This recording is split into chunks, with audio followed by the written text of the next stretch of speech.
Hi, I'm Anna. And I'm Kent. And this is Film and Family, a podcast for filmmakers and professionals in the entertainment industry as well, who want to find joy and satisfaction in both their professional and personal lives. Let's jump right in. So today we want to talk about, this episode is titled First Draft, Second Draft, and we're going to talk about editing our work, evaluating our work, and we're going to touch a little bit about what some of the concepts we brought up in the last episode, but we're going to totally recontextualize those concepts so we can understand them a little deeper.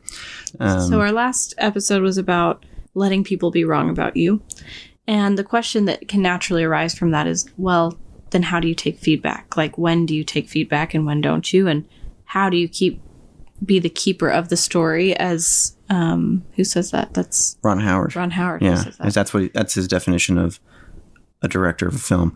And yeah, like we talked a lot about knowing who you are and being confident in all of that. And as artists, sometimes that is some of our greatest strengths. I've met artists who are so firm on what they know, who they are, and what they are going to do with a certain piece of art. But then sometimes we have the opposite problem. We are so sure that we know exactly what this thing needs that when someone says, well, I know what you're trying to accomplish with this, but it's not doing it, and I think you should try something else, they just won't hear it. And I think we've all felt that same resistance where we go, no, no, that can't be right. That you just don't like this just isn't for you. And sometimes that's actually real. Maybe sometimes it isn't for them, but sometimes it could be, and they're actually giving us helpful feedback. So when do we know when to take feedback, when to ignore it, or something in between? Well, and I think what we talked about last time was if someone thinks something about you and offers you a belief about yourself, and you have a strong belief about yourself already, it doesn't really bother you because you already know what you believe. It only bothers you if you aren't sure, think maybe they're right. And I think the same is true with the story. You have to have a solid idea of what you're trying to say, what the story is about, what it needs to be before you even put it in front of people. I think because, I was coaching a client who was in a writer's group that would read each other's work and they were still on the first draft. And I felt like, each person can do their own thing, but when I saw that, it seemed to be kind of crippling because you're putting out this work that it's completely unfinished and then trying to go back and change it. And it's just too soon because you don't really know what your story is yet. And it doesn't have to be a well-articulated manifesto. It's not like you have to write something in stone before you put something down on paper. But we're working on a film right now where the writer brought us the script. And Anna and I both got involved, and he had finished the first draft, and the first draft was very rough, which is normal. It's probably good. He wrote a first draft, which is very hard to do. That's the hardest draft in many cases, maybe not all of them. And we just ripped the thing to shreds, but I mean, him included, we all worked the thing to death, and we've written many drafts since, and it's really turning out great. I'm excited about it. But what I found really fascinating was the way this writer, the way he approaches feedback. And I don't think he has like a system or anything. I can just tell that when someone gives him an idea or feedback, he knows intuitively, because he worked on this first draft and it came from a very strong internal place. If someone makes a suggestion to change certain elements of the story, he knows what stands and what won't.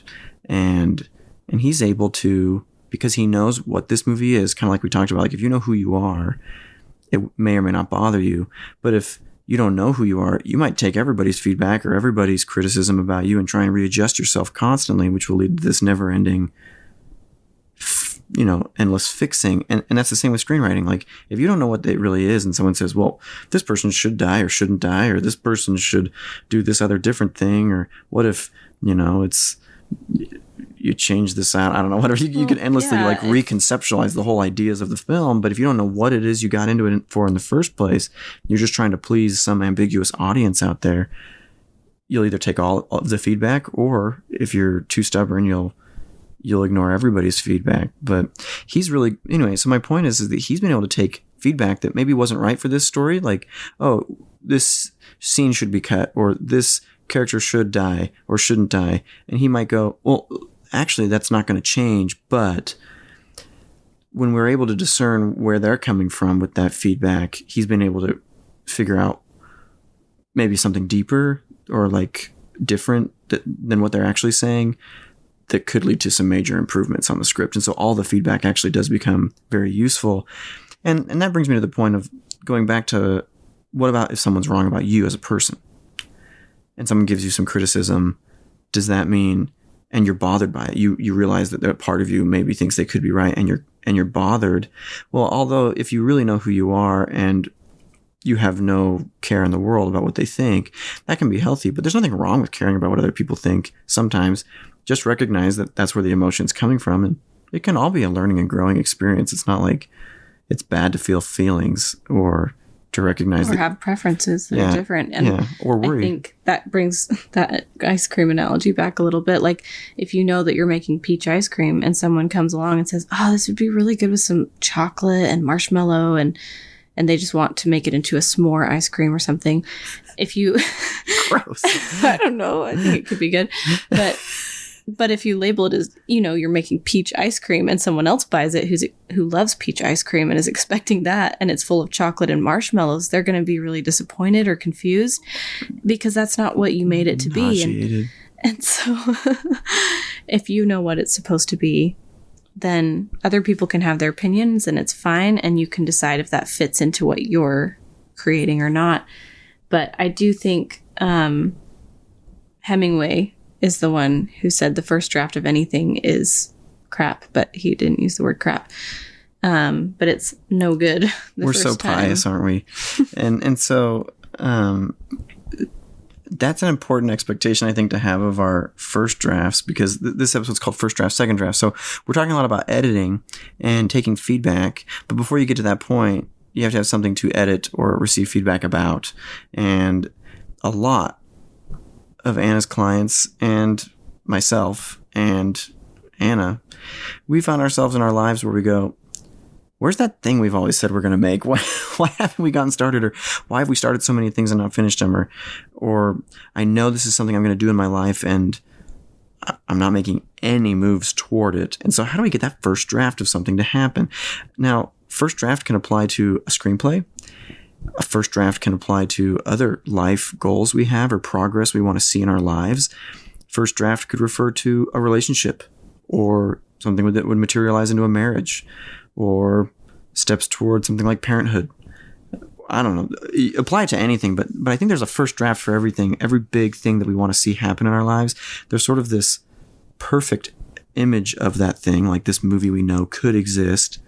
And then there's the actual first draft, which usually doesn't reflect it too accurately. Well, and I think what it usually looks like for my clients is what I call riding waves of motivation. It just feels like this wave of motivation hits, and you're like, oh, I'm going to ride the wave. And you write. And then it passes, and you're just waiting for it to come back. Like, I just need motivation to hit me again, and then I'll write some more. And then maybe you write for a while and it starts to get hard, and you start to be like, I'm not feeling this idea anymore. It's not resonating with me, because it starts to get hard, which is actually just, moving on to the next phase of progression for this thing. But going back to another thing we mentioned in the last episode about being really honest and raw with your work, Stephen King talks about his writing process in his book On Writing, which is really, really great, and says that his first draft is also very personal. Like, it's something he doesn't share with anyone because it's too raw. And I liked reading that because Kent and I always read each other's work, but sometimes I get self-conscious even with my first draft about having you read it. And Stephen King kind of gave me that, allowed me to give myself permission to not let anyone read the first draft and just say, no, sorry, this is the first draft. I don't let anyone read the first draft. Yeah. And then I can go back and edit, and I can do what I want later, but I kind of give myself permission to be so open and raw and and bad. Yeah. Whatever I write. And Stephen King had the luxury of selling his very first novel that he ever wrote for like $400,000 or something. But my point with that is that might be a luxury we don't always have as professionals. Sometimes people are just like, how many pages do you have? And let me read them right now. But I don't know if that's always the case or if it's even a majority of the time that we have that. So I do think there's a lot of value in like, yeah, write that first draft. No one's going to read it but you. And then you can do the second draft. And these are just ideas. There's no one right way or wrong way. It's just specific workflow. Throwing ideas out there that might help you and might not.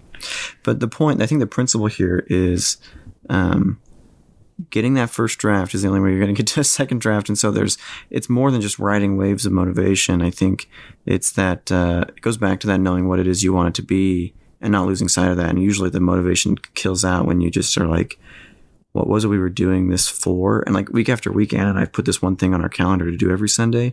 And that's like the similar thing is like every Sunday rolls around and we go, oh, why did we decide to do this thing? Which was kind of, it doesn't feel urgent. It doesn't feel dire. We're not going to make any money off of it, but it's the thing we want to do with our family, with our kids. And I think I just forget every week. I'm like, it's not even asking why. I'm just like, I don't really want to do it. Yeah. We want to put pictures up of people in our family line on our walls and have some information on them so that we as a family can get to know the people that came before us. And we have very personal reasons for doing that, but we know what those reasons are, except when we forget. and then it's like, why am I going to do this big chore? It's like really hard to dig up these pictures and like put some bio information on the back of them. And like, it's just like another house project, but it doesn't feel very urgent because it's not like, there's nothing leaking anywhere. Like, it's not a cost hemorrhaging out of our budget or anything. And so it's the same thing as, this art thing, which we still want to talk about. Is art non-essential? Well, it sure feels that way sometimes, especially when you're the one making it. Oh, well, I don't have any pressing deadlines on this, and I don't have any, if it's like a first draft of an early feature, if you're early in your career, especially, like sometimes it takes a lot of motivation to not just do the bare minimum of what's going to keep us alive. And when we know what it is behind that's going to get that first draft down, it also will guide the entire editing process as well. And I think that something that has helped a lot of my clients, and I've seen it over and over again, is to just get them into a mindset with being okay with B- work. Like, it actually is to set their expectations lower on the first draft.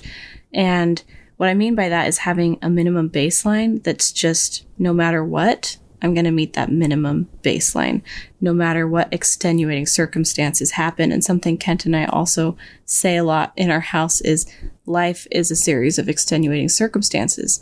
So if you make exceptions for any extenuating circumstance, like, oh, we're going to be out of town or something's going on, then you're always going to be making excuses forever. But if you have a minimum baseline and it's really easy, then at least you hit your baseline every day. And most of the time, my clients end up exceeding that. So yeah.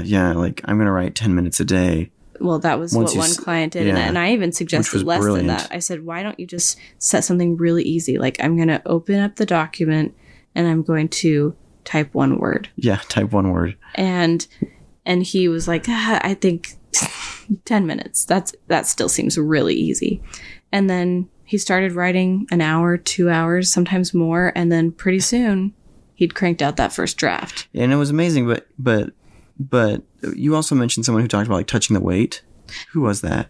Well, should I say? Oh, it's a personal person. I thought it was like a famous person. Oh, no. Someone we know, right? Like they said, like, I wake up and I say, all I got to do is wake up and go to the gym and I'm just going to touch a weight.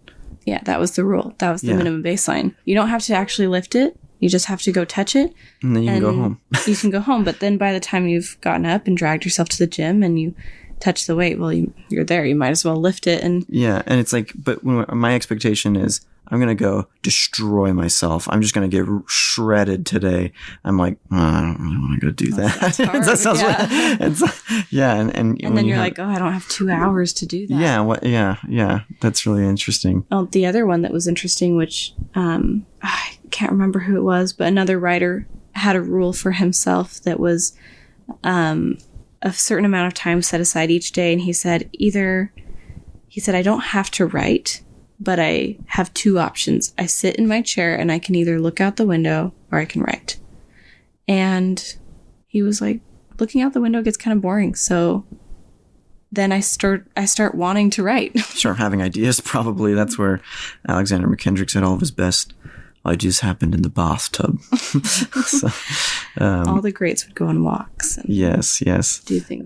But the idea was also this idea of B- work, perfectionism. Anna and I also have this thing where we always talk about all or nothing mentality almost always leads to nothing. Mm-hmm. And it's this idea of perfectionism is like, it has to be perfect. I actually think that that's valuable all drafts. Every draft does not need to be, this is the final draft. I don't think we should ever enter an expectation that this is the final draft. And I think most filmmakers, George Lucas says a film is never finished, it's only abandoned. And I mean, unless you're George Lucas, then you'll work on fixing the original Star Wars trilogy your whole life. But not anymore, because he sold Star Wars. So he has officially cut ties. But the point is, I think we should just release ourselves from this contract of like, this first draft has to be perfect. This 16th draft has to be perfect. This edit has to be perfect. This take has to be perfect. It isn't nothing. None of it has to be perfect. It just has to be the next draft, and it's going to be good, and we're going to do it, and we're going to do our job, and perfect isn't possible. Right. So well, that's we're never going to achieve it, and done is better than perfect. It is better than perfect, especially in film and art, because, like you just said, there's no such thing in these sort of subjective art forms.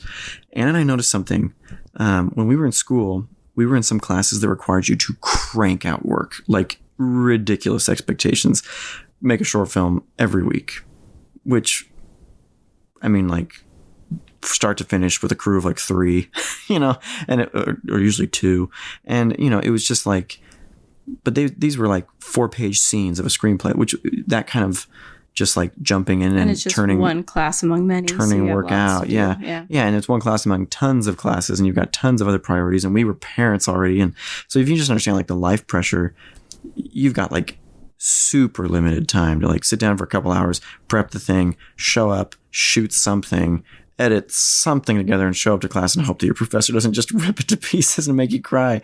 And so that class, every now and then, magic would just happen. I mean, and there was, by no right should there have been any magic in that class. I really feel like it should have all been garbage, because it just, but should it have? There were some scenes where we watched that and went, you could throw that scene into any movie and it would totally hold up. I mean, it wasn't like truly finished. It wasn't sound mixed really well or like color graded or anything.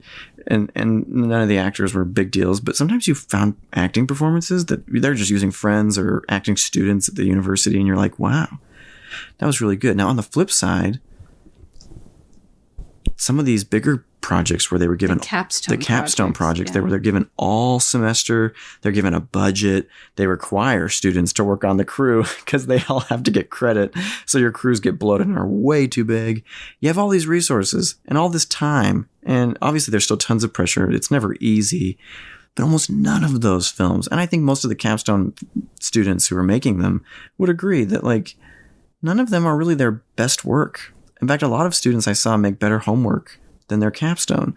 And it's because there's this expectation. It's a capstone, and it's going to be like your capstone, the capstone of your educational experience. It's going to be like your greatest portfolio piece walking out of school and taking Hollywood on. It really never was like, those were really never the most mind-blowing pieces of work that came out. It was usually like the random student that was like, I'm going to get my buddies this weekend. We're going to make something. Maybe they just kind of did it on the side or kept it kind of secret, and then they came out with something and they'd show that at the little film school, film festival. And those were often like the better pieces of work, because there's this understanding that like, it doesn't have to be perfect. We're just making something. And if you just live your life always making stuff, then magic's going to happen every now and then. And if you live your whole life trying to perfect whatever it is you're doing, you might find yourself being very unprolific, and very likely you'll find yourself not making anything at all. And so, yeah. Austin Kleon talks about always being an amateur, so that, when you become an expert, quote unquote, then you have to do things right. You have to do them a certain way. It limits your freedom. But when you're an amateur and you're just doing it for the love, and you acknowledge that you are not, exempt from error, then it opens up so much possibility. And you just get to play with it. That reminds me of a quote from a person, I don't remember who said it, but he was like a CEO of a really major company that he helped transform from being like on the rocks to really successful. And then it stayed successful for years. And people were like, how have you like managed to keep this company running so long? And he said, I just never stopped trying to be qualified for the job, which is this attitude of like, I don't really know what I'm doing. I don't have to be the guy who knows everything. Like I'm still figuring it out. This was a guy who was probably like well over middle-aged, and he'd been running this thing for a while. And this was but he was put in charge of steering the ship, and he just said, I just never stopped trying to be qualified for the job. I just love that. And these are some great attitudes to take into those first drafts and any work that you're doing. And second drafts. Yeah. And then something else we want to talk about is just how to see the same work with new eyes when you go in on the second draft and third, and there's going to be so many more drafts to come. How do you see that with new eyes and a fresh perspective? It's just common that when you're editing the same footage over and over and over again, and you start to not see anything anymore. Or writing the script over and over again, or if you've shot too many takes. You can't tell if it's good anymore. You're acting and you're trying to get, or even directing, and you're like, well, was that take any different? How do you stay at 30,000 feet and not crash the plane into the trees? And so there's lots of techniques that individuals have come up with for really cool, creative ways for doing this.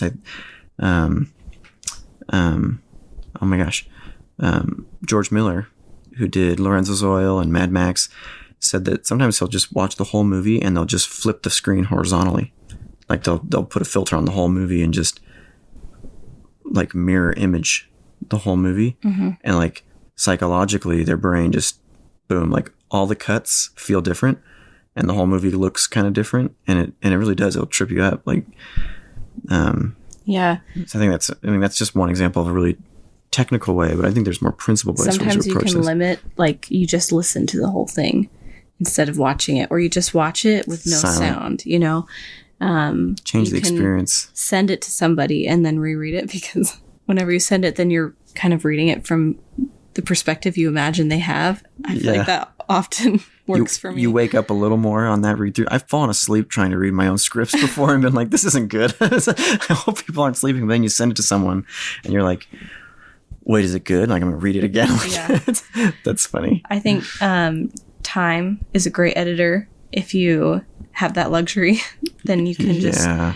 The problem sometimes we see in this world is that people can publish things immediately.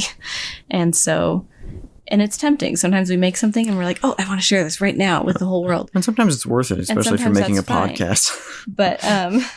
But sometimes if you just give it a day or two to sit and come back to it, then yesterday becomes strange to you. You look at it and you're like, yeah, let me change that a little bit. It looks a little different to me now because I've kind of forgotten.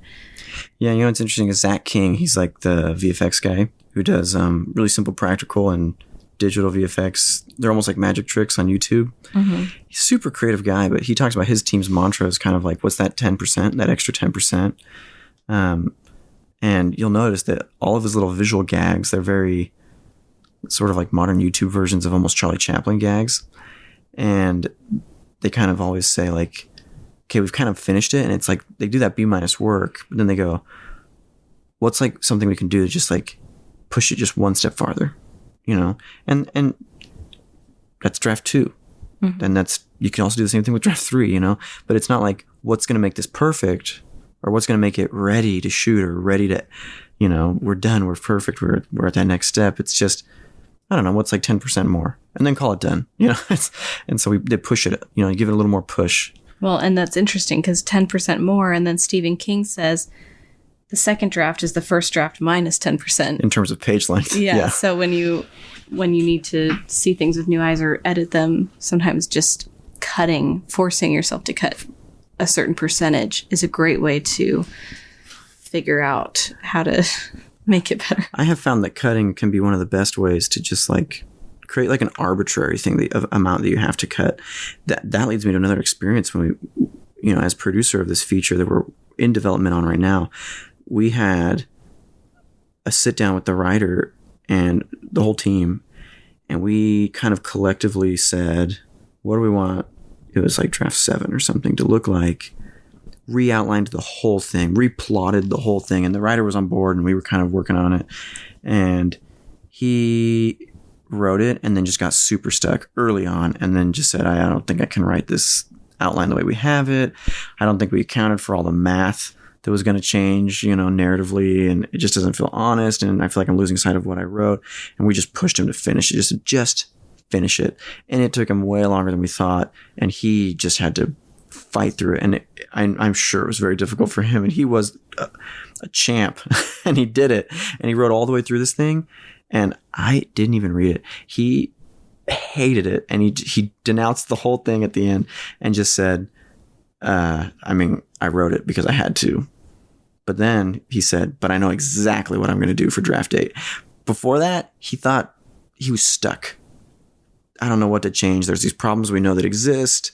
There's stuff that we know is definitely working. We know the movie can still be good, but we were totally stuck. We crash landed in the trees. And he just said, I rewrote this draft. We totally overhauled it, changed everything. I think it's completely trash. Chuck it out the window.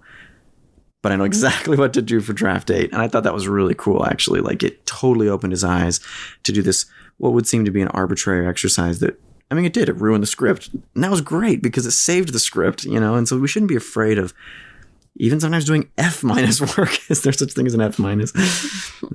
You have below failed. Anyway, so hopefully this wasn't just advice or technical advice. I think there's a lot of principles here that relieve us more than anything of the burden of perfection. Really quick. Mm-hmm. I like to tie these principles into family as well. Yeah. And I think that this actually applies to relationships too. Like, to ask ourselves, how can we see our relationships with new eyes? Because I think we often become so accustomed to seeing the family members that are around us and kind of taking for granted the things that we always have. And like, how do we re-fall in love with our spouse and our kids and our home and all of those things? Not get lost in the trees and kind of lose sight and forget, why am I making breakfast every day? And like, why am I doing this stuff with my kids like every day? And it gets cyclical. And yeah. I think that a lot of these same tactics or approaches work for family too. Like, when I go out with my kids and hang out with somebody else, I kind of start to see my kids through somebody else's eyes.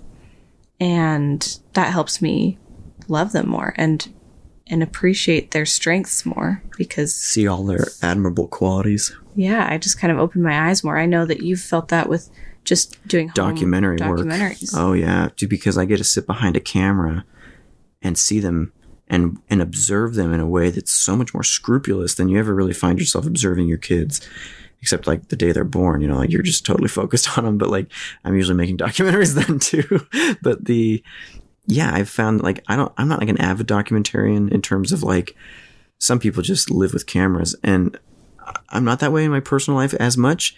But I found that when I started to do it in like times and seasons, it has been really healthy for me, just personally, like as a tactic to sit back, get a long lens, zoom way in, and just kind of like look into the eyes of my 3.5-year-old son, try and learn to read. And he's learning his alphabet, and he's almost 5 now, but I'm thinking of an actual video I made. And then on top of that, reevaluating that footage and sort of contextualizing it all and cutting it into a short little 2-minute doc on him learning the letter D. That was a little thing that I just did. I kind of motivated myself to do it. It's a very small project, but it's become more precious over time. But that's all besides the fact. Editing that footage even made me just see my son in a new way. Like it was just this nice exercise to just see him and observe him. So thanks for bringing that up. Well, and I think that the belief that causes relationships to go a little stale is that we already know everything. We've already seen this person. We already know how they are and who they are. And when we think that, we no longer are seeking to know them better. And so we don't strengthen the relationship. Yeah, which is a false belief, I think, because I mean, whether it's false or not, it doesn't really serve us. But I just think there's lots of evidence against it in my mind in terms of people change. People are changing every day, and the spouse you married is going to be changing, and your kids are obviously changing. They're changing, like growing, and they're learning. And so, yeah, you've got to constantly be learning and getting to know them again and again. And still, sometimes you'll tell me stories that I never knew from you growing up. I mean, it's just normal. But well, even your sister called today and asked everyone what our favorite shapes were. It was part of like her kids' homework assignment. I mean, who has favorite shapes? And I was like, that's interesting. I didn't know that my son's favorite shape was a house. Which I assume was a non-equilateral pentagon or something. He was like, it's a rectangle with a triangle. With a triangle. Okay, that makes sense. I think I said a pentagon because there's 5 people in our family. But that was an arbitrary choice. I don't know if I have a really true... That. I didn't know that. Yeah. Well, I mean, I just came up with it today. You didn't know that about yourself. No, I didn't. That's funny that you bring that up. Man, yeah. It's like we can learn new things about ourselves. We can learn new things about each other. And if we try to and believe that there's always new things we can learn from each other, that's one way to kind of find those things. I also find myself when I actually like get the kids ready and dress them nice or do their hair, and my daughter and I will paint our fingernails together, stuff like that. They look different, literally, because we're dressing them up nice, and I actually admire them more, like, because I'm kind of seeing them with new eyes. I don't know. You're so vain. It's it's something we've been laughing about because I went to a yard sale and got some shirts for Kent this weekend, and I was surprised like how attracted to him I felt when he put these shirts on. But I was just like, wow, I just wanted to know what he looked like in these new shirts. And it was like, so 5 hand-me-down shirts for like $1, and I would spend like $20 on like a nice shirt for myself. And she's like, yeah, it looks good. And she's all excited about these t-shirts she bought me at this garage or yard sale. Yeah. But you can buy t-shirts for me. It's just this funny thing where like, you look different because I've never seen you in that shirt before. But color. Even that little change helped me like see you with new eyes. It just goes to show how infrequently all my clothes are. Yeah. So, and I really love all those thoughts. And I think something else that I was thinking of is carrying over this idea of perfectionism and how that just kills first draft, and it kills second draft, and it kills everything in every draft. Same thing with perfectionism in these relationships. I think a lot of people don't date in their marriages for the same reason. I think that we're afraid. We almost have this expectation of like, well, what are we going to go do? I can't think of anything new. I can't think of anything fun or exciting. Anne and I think, are really diligent at dating, but we have no expectation of this perfect date, or of like going to see, or of like having to go do something different every time. For a long time, pre-COVID, it was just movie and dinner, maybe just a movie, maybe just dinner, whatever we have time for, whatever we have like money, whatever we have money for, to go and we like sushi and see a movie. Can't beat that. But. Anna's favorite thing is sushi, and my favorite thing is movies. And I happen to love sushi, and she happens to love movies. But anyway. It's food is my love language. Well, but it doesn't matter is the point. I'm just throwing that out there. If anyone wants to send sushi gift cards, she'll give you a free coaching session or something. Whatever, yeah. The point, my point was, is that I think that this idea of like, do we hold ourselves to some sort of like strange picture of perfection? Like, does something feel awkward? Like, do we think it has to be perfect, like a perfect date? Are we even able to like tell people that we love them, or does it feel awkward? I know for some people it doesn't, but like in some families, I think it might feel awkward to tell your parents or your child or even your spouse very sincerely and without distraction that you love and care about them. And, or maybe it just seems silly to go do something new that you've never done before. It seems kind of like, yeah, maybe doing something new. Like when we went to play tennis and everyone was really good, and we were kind of embarrassed to play tennis next to everyone. There were these 2 guys that were just killing it. They were like endless volley, and we couldn't even like return the ball to each other. But it was kind of an exciting date because we're doing something new, which allows us to observe each other in a new situation, and it kind of has that same effect. So I guess my point is, we give you permission to go on a date, and it doesn't have to be new, and it doesn't have to be the same, and it doesn't have to be perfect. But the point is that when we do these daily family habits, it has this powerful effect on our lives. Weekly dates for the entirety of a 50, 60, 70-year-long marriage, think of the effect that has versus never dating or dating once every quarter, habits of reading with your children. Think of the long-term effects that has by reading books to them every day. These little things, like, it doesn't have to be perfect. Like the draft one. Think of someone's film career. If they were to make 100 feature films by the time they die, I mean, maybe the first 50 are no good. And maybe the next 20 are good. And then the last 30 are really good. That means you made 30 really good features.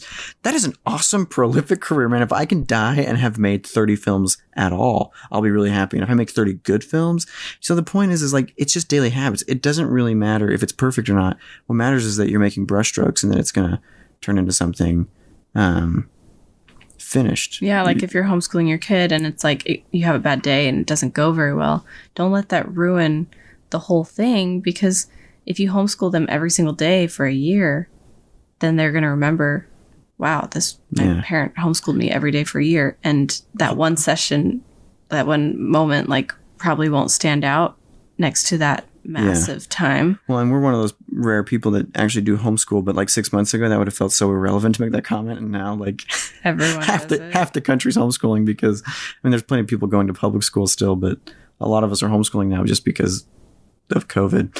But so, yeah, I just hope that we can all, these thoughts and these principles can help us all just take a little more action toward what it is we actually want to see occurring more of in our lives and more regularly in our lives. And drop the perfectionism for draft one, and then try to have subsequent drafts for the rest of the drafts. Awesome. Well, thanks so much for joining us on this episode. And we hope you'll join us next time. And please continue to visit us at invisiblemansion.com. Subscribe to the podcast wherever you're listening, and reach out. Send us an email at films@invisiblemansion.com. And we'd love to hear from you. Any thoughts you have for further episodes or comments you have on previous episodes. Thanks. Bye.